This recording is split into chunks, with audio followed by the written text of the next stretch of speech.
Hi there, graders. Welcome back to our class read aloud of Tommorow Girls Behind the Gates.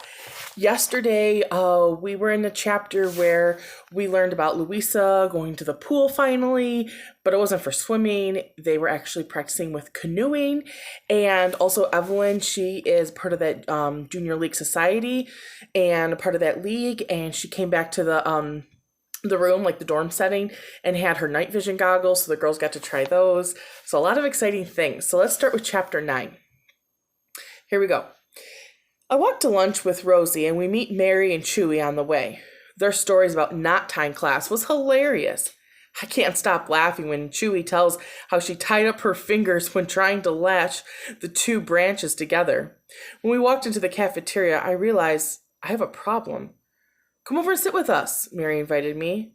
But Evelyn and Maddie, they were already sitting together. Evelyn sees me and she waves to me. I should sit with Madeline and Evelyn, I say. Why? Rosie asks. You don't have to sit with them. Well, could we maybe invite them to join us and sit with us too, then over here, I ask? Rosie, Chewy, and Mary, they look at me, and then they look at one another, and their expressions were quite obvious. They're really nice, I press. Okay, ask 'em, Rosie said relentlessly. I hurried to where Evelyn and Maddie were sitting, and they had their heads together. When I get closer, I realized that they had a map unfolded on their laps between them. Hey guys, I greet them.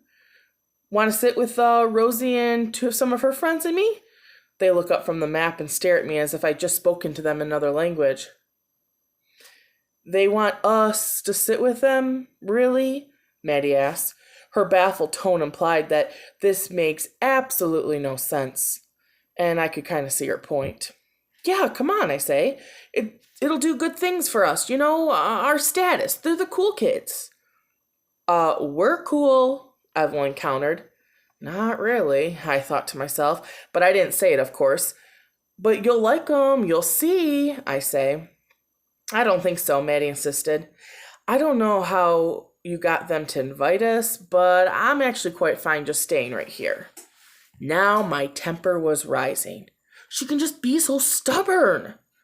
Thanks, yeah, we're okay, Evelyn agrees, in a more of a nicer tone. We're kind of into this whole map thing right now.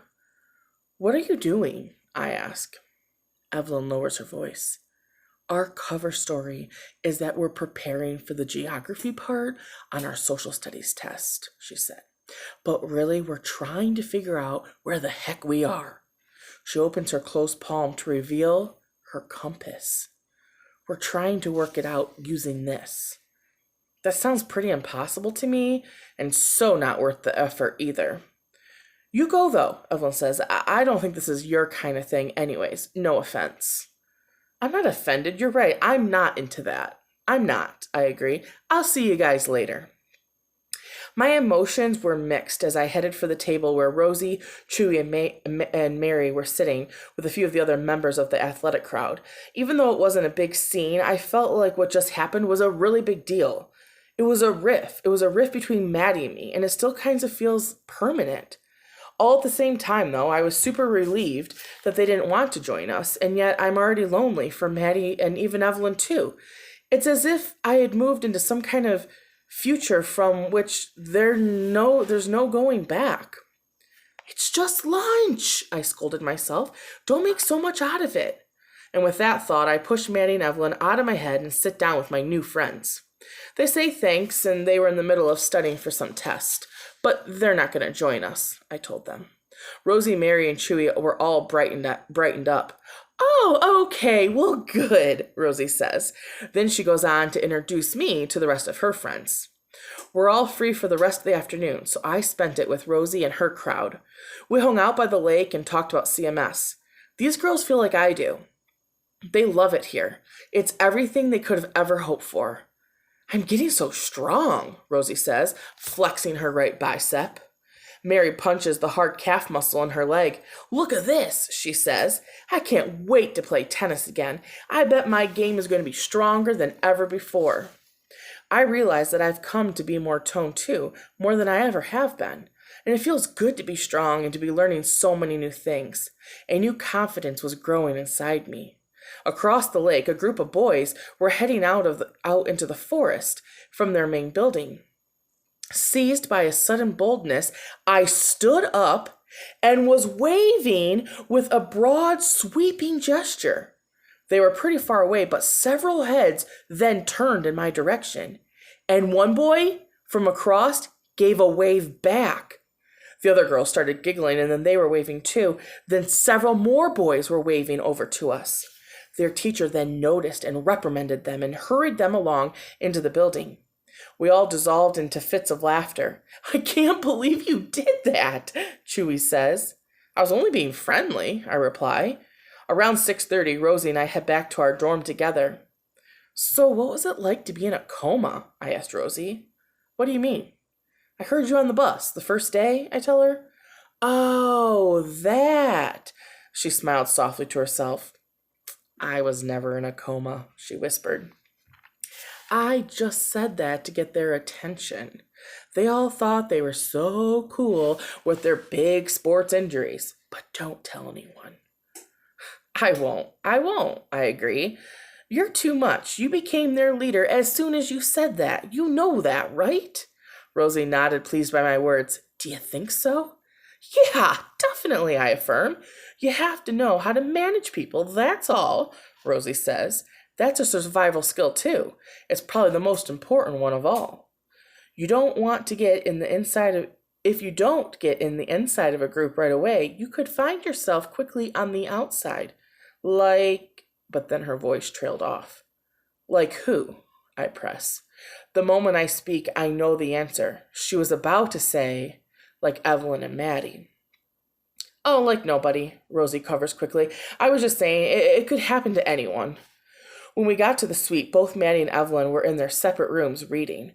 Rosie and I chatted a little bit more in the main room, and then we went to our own rooms at about 7:45 p.m. Maddie puts her books down, and when I enter, she said, "So what'd you do today?" she asked. "Nothing. Just hung with Rosie and her friends," I answered as I took my nightshirt from the drawer. I'm about to tell her what happened with the boys across the lake, but then I thought better of it. I don't want her to make some sour comment that will ruin it for me. "What did you do?" I asked instead. Not much. I think we figured out where we are, though. We're right smack on the Canadian border in Minnesota," she says. "That means that winters here are going to be hard." "Not only that," Maddie said, getting up onto her elbows. "Evelyn says that the alliance is very strong in Canada. The alliance groups have gotten into every sector of the Canadian government." "Well, that's Canada's problem," I say, slipping my nightshirt over my head. "I'll just take a shower in the morning," I decided. I've now suddenly become exhausted. That early kitchen duty surely is tiring me out. "Yeah, but we're right on the border," Maddie said again. "Don't let Evelyn get to you," I say, enjoying the soft comfort of my bunk. "Doesn't that concern you just a little?" Maddie asked. Judging from her agitated tone, I can tell it obviously was a concern to her. "No, not at all," I state, yawning. "Sorry, I gotta go to sleep. I can't talk about this for another minute. Good night." I don't know if Maddie even answered me or not because my eyes slid shut and I instantly fell asleep, already dreaming of Monday, eager for a new day to begin. Monday after breakfast, Mrs. Brewster tells all of us to stay for a very big announcement. Our first overnight trip will be coming this weekend. Rosie and I squeal with excitement, hugging each other. "Do you feel ready for this?" I asked all excitedly. "I do, I think so, yeah," Rosie replied. "Me too," I say, though I wasn't too sure. We've been training all week, and it's not like I have to know all the outdoor things. We have our own area skills that we've been working on, and so together we'll be a team of all different skills, I imagine. I run into Evelyn and Maddie on my way to English class. "So, are you guys so psyched for the overnight trip?" I asked eagerly. "Oh yeah, way psyched," Maddie replied in a sarcastic, dull monotone. I sighed, but otherwise I ignored her remark. "It could be interesting," Evelyn allows, "but get this. When I was on the grounds last night, I heard some of the teachers talking. This trip is happening earlier than what was originally planned. The staff moved it forward because they were worried about bad weather sooner than they expected. Okay, so, I say, I don't really see the big deal in that. Think, Evelyn scolded. They know the weather? Which means what? I ask. Which means they obviously have to have a radio or a TV or something somewhere in this place, Evelyn said knowingly. Unless they have a psychic on staff, Maddie joked. Yeah, a Canadian weather psychic. Evelyn laughed. Okay, now that's funny. The Alliance ESP division. Suddenly, I remember about the Canadian food, and I had been meaning to mention something to you, Evelyn. I began. You asked me to keep an eye open in the kitchen, remember? Uh-huh, Evelyn agrees. Well, the only thing that I noticed is that all of our food comes from a Canadian company. Evelyn looked serious and stopped laughing. Are you kidding me? No, really. Evelyn took out a little notepad, a paper one, that she had in her back pocket, and she flipped it open and then took out her pen. A lot of different Canadian companies, are you telling me, or was there just one? Evelyn asks. It's all from the same place, I tell her, some place called NutriCorp. It had a big Canadian maple leaf on it for its logo. Evelyn was writing all this down in her notebook. Do you really think it's that important? I ask. Who knows? It might be, Evelyn answers. She showed a connection between CMS and someone in Canada. This tells us that they're communicating somehow. Couldn't just be maybe the closest place for CMS to have food delivered from? I challenged. Sasha, our English teacher, came by. Get to class, girls, she said briskly. We took the test on A Tale of Two Cities that morning. We were asked to compare the time of the French Revolution to our times. I smile when I see the question because I've already been giving that one some thought. Once we handed in our papers, Sasha collected our big books, and Evelyn and Louisa, they had also the novels. They took out the other novels out of the cabinet door, and they were passing them out to the class.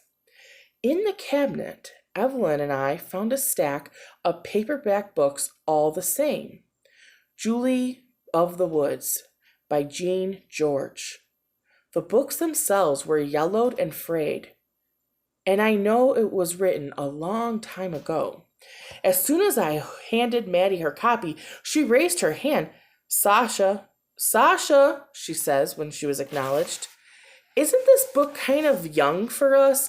I read this book when I was in the 5th grade. Well, if you read it that long ago, then you'll most likely need to refresh your memory and reread it, Sasha says. But why are we rereading such a young book? Maddie presses. The theme of surviving by living in accordance with the natural world is very relevant to the work here that you'll be doing at Country Manor School, Sasha explains. Maddie and Evelyn exchange darting glances of concern. And even I, excited as I am about the overnight, I was worried that we might be expected to befriend wolves over the weekend. At CMS, anything is possible. And that brings us to chapter 10. Woo! Interesting. I wonder if chapter 10 will get us into their overnight trip. Wow. Hope you're having a great day, and we will be rejoining after the weekend, so have a wonderful weekend. And I've been missing you guys and thinking of you, and I hope that you're still finding some time to do some independent reading on your own. All right, third graders, have a great one. Talk to you soon.